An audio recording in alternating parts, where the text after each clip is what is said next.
Picture this. A dad who raised his kid for 12 straight years. School pickups, 3 a.m. nightmares, every homework meltdown, all of it.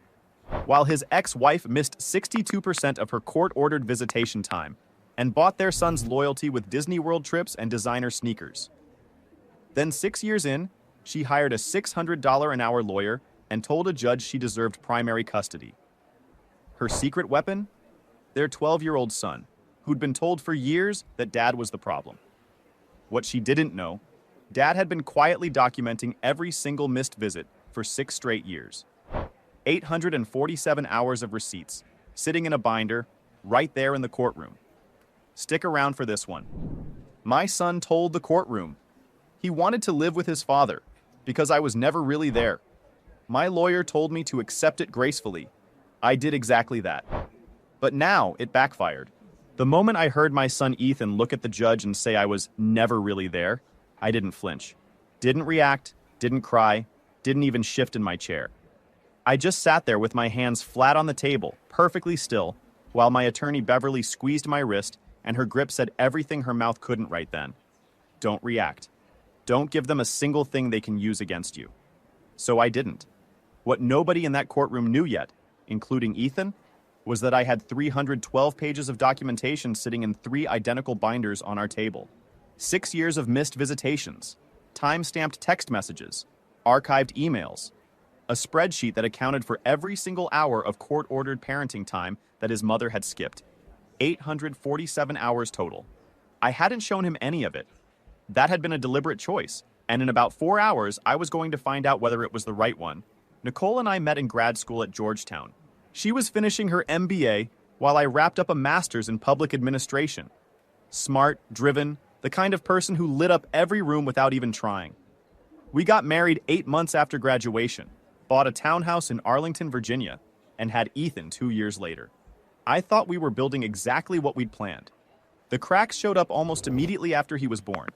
Nicole traveled constantly for her management consulting firm, client sites in Boston, Chicago, Atlanta, rotating on a schedule that somehow never had room for the moments that actually mattered.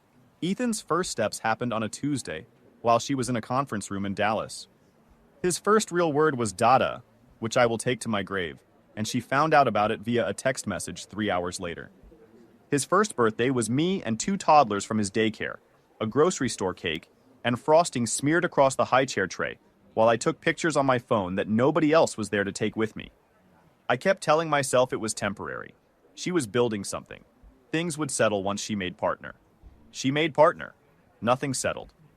By the time Ethan was 4, Nicole was pulling 70-hour weeks and spending whatever was left over on ski weekends with clients and mental health retreats at resorts I never saw the inside of. I was, for all practical purposes, a single dad who still happened to be married. The divorce was her idea, delivered at a restaurant nice enough that she'd banked on me not causing a scene.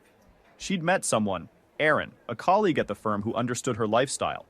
She wanted to be fair about the split, didn't want to fight over custody because honestly, she said, she wasn't sure she was built for full-time parenting. Her words, not mine. I remember sitting across from her, watching her mouth move, thinking about how this same person had once looked me in the eye and promised forever. Now she was running a cost-benefit analysis on our marriage, while the breadbasket sat untouched between us. We agreed to joint legal custody with me as the primary residential parent. Nicole would have Ethan every other weekend and 1 weeknight per week. Child support was solid. She was clearing $340,000 a year and wanted the paperwork finalized fast so she could move forward with Aaron. I signed 3 months later. I thought the hard part was done. The first missed visitation happened 2 weeks after the divorce was finalized. Nicole was supposed to pick Ethan up at 6 p.m. on a Friday. At 5:45, 15 minutes before, she texted to say something had come up at work and she needed to reschedule. Ethan had been sitting by the front door with his backpack packed since 4:30, practically buzzing with excitement. I watched his face fall when I told him. He didn't cry. He just went very quiet and asked if he could eat in his room.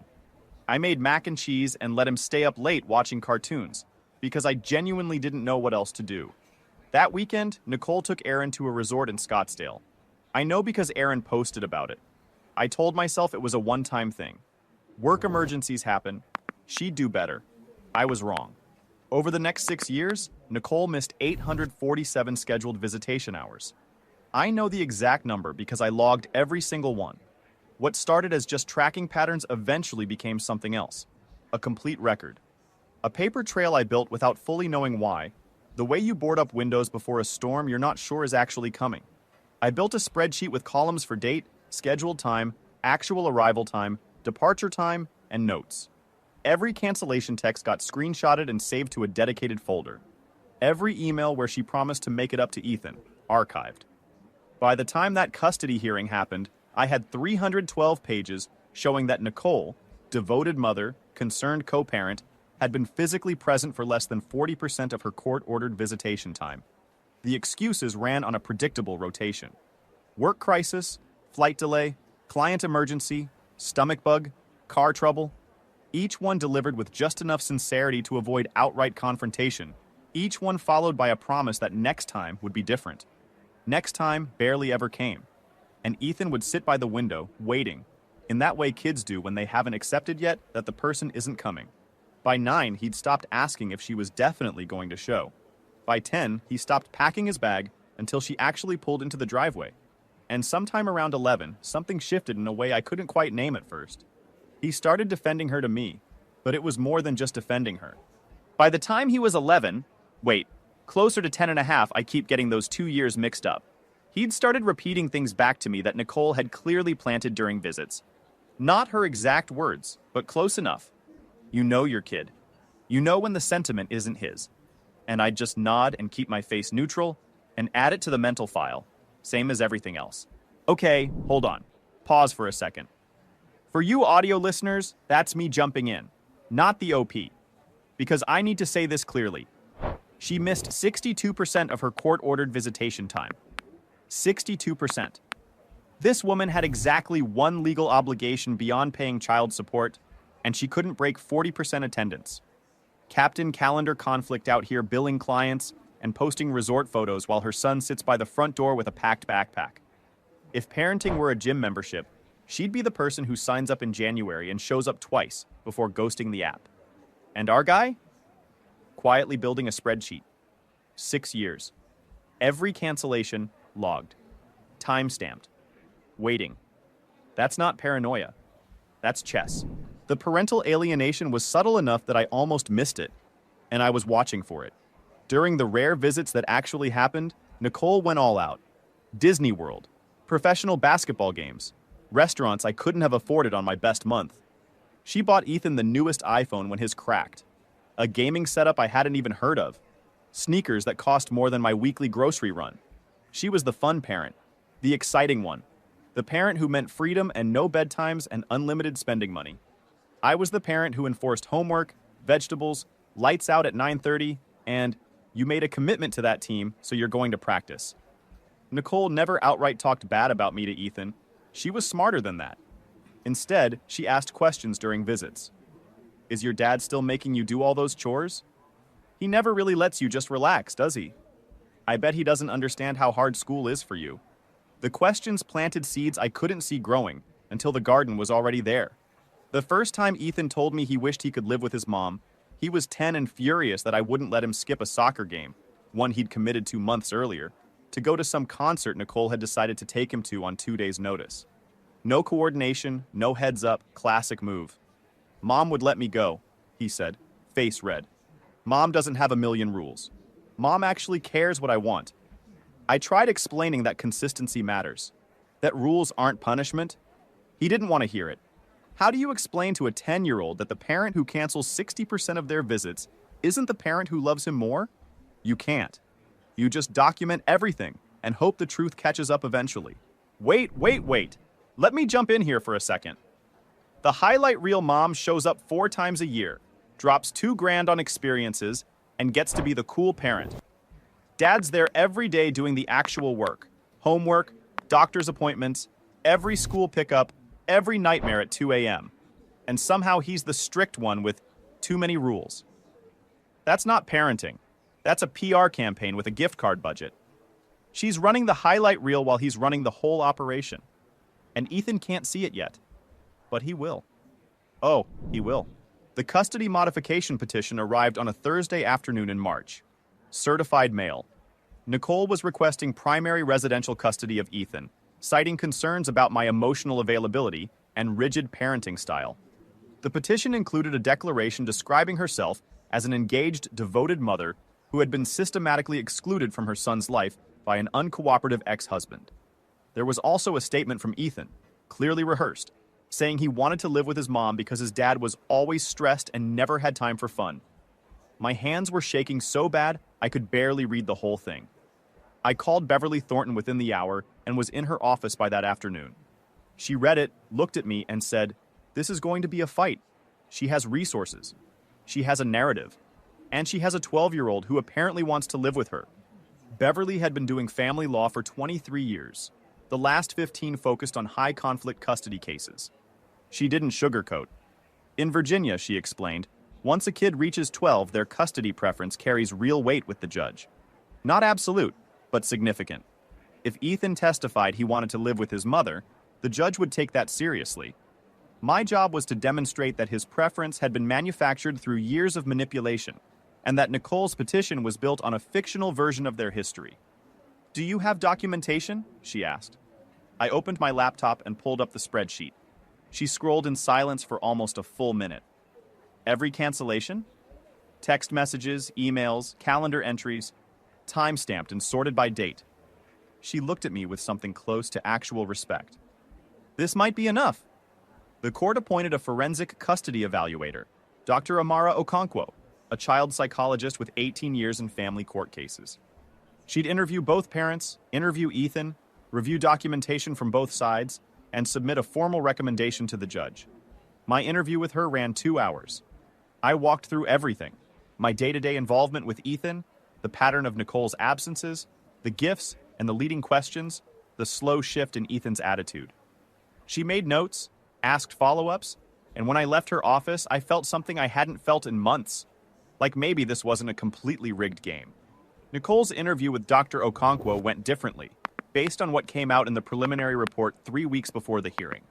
Nicole had presented herself as a reformed parent who regretted earlier absences and was now committed to building a real relationship with her son.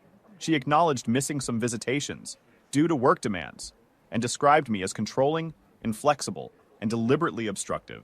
She claimed I had spent years poisoning Ethan against her, and that his desire to live with her represented his authentic feelings finally breaking through. The preliminary recommendation from Dr. Okonkwo was inconclusive. Concerns about both parents. Further evaluation recommended. I read that report at my kitchen table at 11 p.m. and spent the next 20 minutes just staring at the ceiling, fighting the urge to throw my laptop. The weeks before the hearing were the longest of my life. Beverly retained Dr. Franklin Yaboa, a forensic psychologist who had testified in over 200 custody cases and specialized in identifying alienation patterns from behavioral documentation. He reviewed my full record, all 312 pages, and agreed to testify. Ethan, meanwhile, grew increasingly distant, spent most of his time in his room. When I tried to talk to him about what was happening, he shut down completely. "You're going to lose," he said one night, not looking up from his phone. "Mom's lawyer says you don't have a case." I went to my room after that and didn't sleep until almost 3 a.m. Pause, audio listeners. This is me again. Not the OP. I need a second to appreciate what just happened. Nicole, who missed 62% of her court-ordered visitation, is now telling a family court judge she's been systematically locked out of her son's life. That takes an audacity that I cannot explain using normal vocabulary.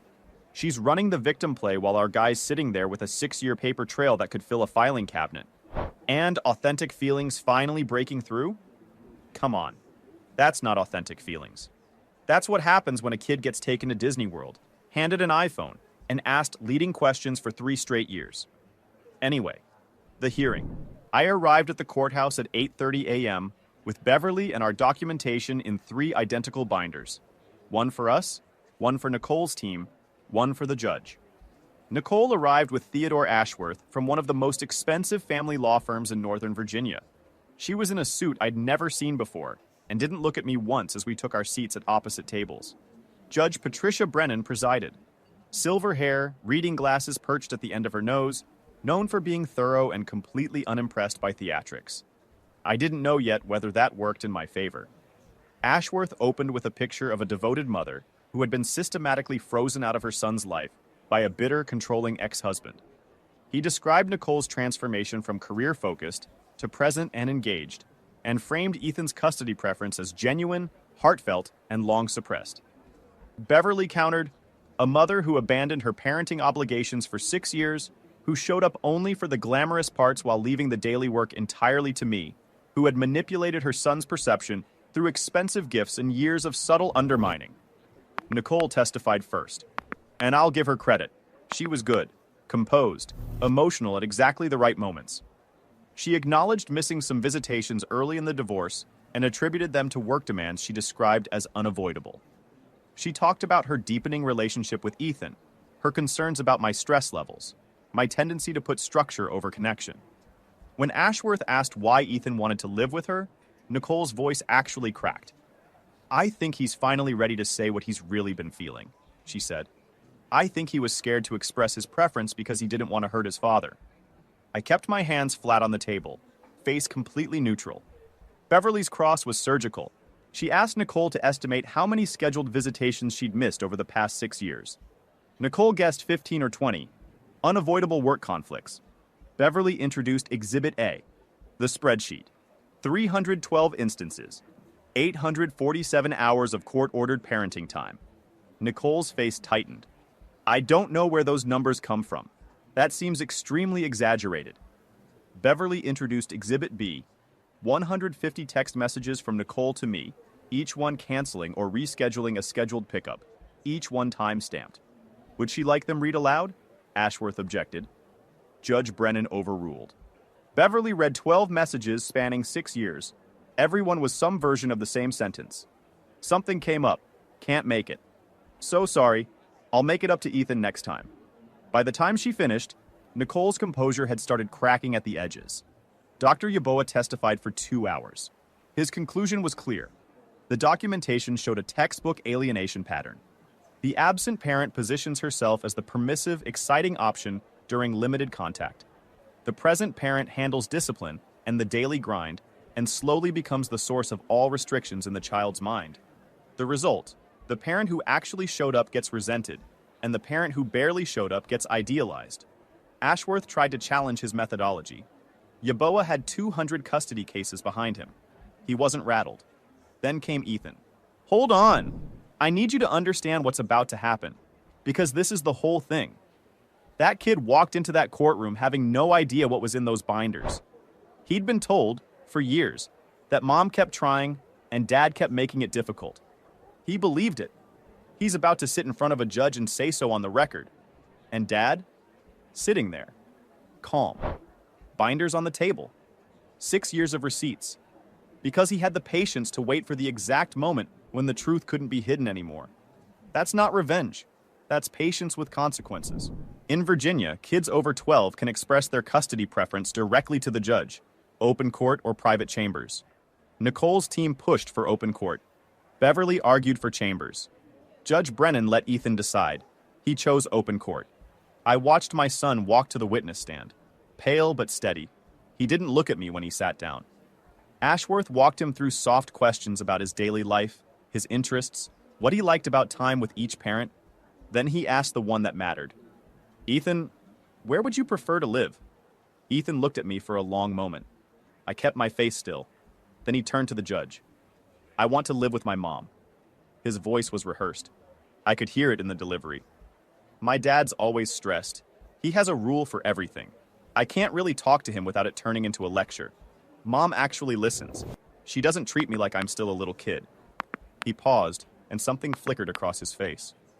I know my dad loves me, but he's never really there. Even when he's in the room, he's thinking about something else. Every word hit.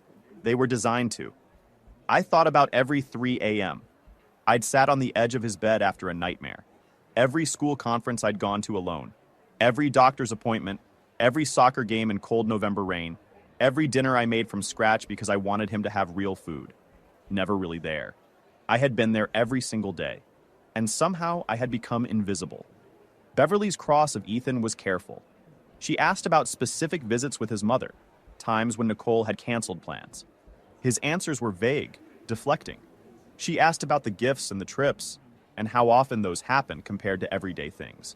Homework help, someone cooking dinner, being driven to practice. He struggled with those questions. The rehearsed narrative kept running into concrete details he couldn't actually recall. Then Beverly asked, "Ethan, over the past 6 years, how many times do you think your mother actually showed up for her scheduled visitations?" He thought about it. "I don't know. Most of them, I guess. She tries to come, but sometimes my dad makes it difficult to schedule." Beverly introduced Exhibit C, a chart showing Nicole's actual visitation attendance rate over 6 years. 38%. Ethan stared at it. "That's not right," he said quietly. "She comes to see me a lot." "When was the last time your mother picked you up for a full weekend and stayed the entire time?" Beverly asked. Ethan's mouth opened, then closed. He looked at Nicole, then back at the chart. That can't be right. She said she's been trying to see me more, but Dad makes it difficult to coordinate." Beverly introduced Exhibit D, 6 months of text messages between Nicole and me. "In every single one, I confirmed the scheduled pickup. And in every single one, Nicole canceled within 48 hours. Work conflict, travel emergency, feeling unwell." The pattern was right there, one after another, in black and white. Ethan read through them. His face changed. "Dad said those were times when you changed the schedule on him," he said, but the certainty had completely left his voice. He was off script now, and he was talking to me directly. "He said you were making it hard for her to see me." Wait, the whole courtroom had gone silent. Judge Brennan was studying the exhibits with serious attention. Nicole sat at her table, composure finally failing, face running through options in real time. Ashworth was writing furiously. Ethan looked at his mother. "Did you really cancel all those times?" Nicole's mask slipped.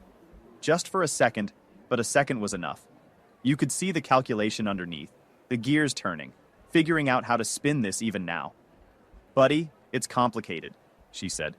"Work was really demanding back then, and your dad wasn't always flexible about rescheduling. But you didn't come," Ethan said. "Flat. Simple. You kept saying you would, and then you just didn't." Judge Brennan called a 30-minute recess. I sat in the hallway outside the courtroom with Beverly next to me, hands shaking, going through her notes in silence. "That was a turning point," she said quietly. "The judge saw his face when he read those exhibits. That's going to matter." Across the hallway, Nicole was talking at Ashworth in sharp, urgent tones. At some point, Ethan came out of the courtroom. He walked past his mother without looking at her and stopped in front of me. "Is it true?" he asked. "Did she really miss all those times?" I wanted to pull him in and protect him from the whole thing. Instead, I told him the truth. "Yes.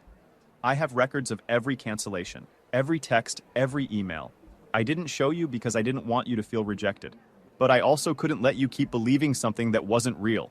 He stood there for a moment and didn't say anything. Then he went back inside. When the hearing resumed, Judge Brennan asked to meet with Ethan in chambers privately. 45 minutes. When they came out, his eyes were red, but his posture had shifted. He walked past Nicole's table without a glance and came to sit behind me in the gallery. Judge Brennan returned to the bench and announced she'd be issuing her ruling immediately, from the bench right now, without taking the case under advisement. I had never heard of that in a custody modification case. "I have reviewed the extensive documentation provided by both parties," she began. "I have considered the testimony of the expert witness, the evaluator's report, and the expressed preference of the minor child." She paused. "The evidence presents a clear picture of a parent who has consistently failed to meet her visitation obligations over a period of 6 years. The petitioner missed approximately 62% of her scheduled parenting time, documented through time-stamped text messages and emails that directly contradict her testimony about unavoidable scheduling conflicts." Nicole had gone gray, and Ashworth, across the table, had stopped taking notes. More troubling, the evidence suggests a pattern of parental alienation. The petitioner undermined the respondent's relationship with the child through expensive gifts, permissive contact behavior, and subtle criticism designed to position the father as the source of restrictions and unhappiness in the child's life. The minor's own reaction to the documentation today suggests that his understanding of each parent's involvement has been significantly distorted by incomplete and inaccurate information provided by his mother. She removed her reading glasses and looked directly at Nicole. You have presented yourself to this court as a reformed and devoted mother, seeking greater involvement in your son's life. The evidence tells a different story. You are not seeking involvement. You are seeking credit for involvement you have never actually provided. She turned to me, and her expression softened just slightly. The court recognizes the significant burden you have carried as the primary residential parent for the past 6 years. Your documentation demonstrates not only consistent presence in your son's life, but also a remarkable restraint in not using this information to influence your child's perception of his mother. That restraint is noted. I felt something crack open in my chest that I didn't have a name for. The petition for custody modification is denied. Primary residential custody will remain with the respondent. Additionally, given the documented pattern of missed visitations and the evidence of parental alienation, the petitioner's visitation schedule is hereby modified. Visitation will be supervised by a court-approved monitor for a period of 6 months. The petitioner is also ordered to complete court-mandated parenting classes. Finally, the court is referring this matter to Family Court Services for investigation of potential contempt charges related to the petitioner's systematic violation of the original custody order. The gavel came down. Nicole sat frozen. Ashworth gathered papers with the mechanical efficiency of a man who knows he lost badly. And Ethan, behind me, had his head bowed, not looking at anyone. I didn't feel triumph. I felt hollowed out, like I'd won something real, but the cost of it was watching my son learn that the person he trusted most had been lying to him for years. Some truths leave marks no matter how necessary they are. Final update. The drive home was quiet. Ethan sat in the passenger seat staring out the window, with the blank, wrung-out look of someone who's cried until they ran out of it. When we pulled into the driveway, he finally spoke. "Why didn't you tell me about all the times she canceled?" "Because I didn't want you to feel rejected," I said. "I thought knowing would hurt more than not knowing." "It hurt anyway." His voice was flat. "Just differently. I thought you were the problem. I thought you were the one keeping her away." "I know. And I'm sorry you believed that for so long. I should have found a better way to help you understand the truth without protecting a lie." He was quiet for a stretch.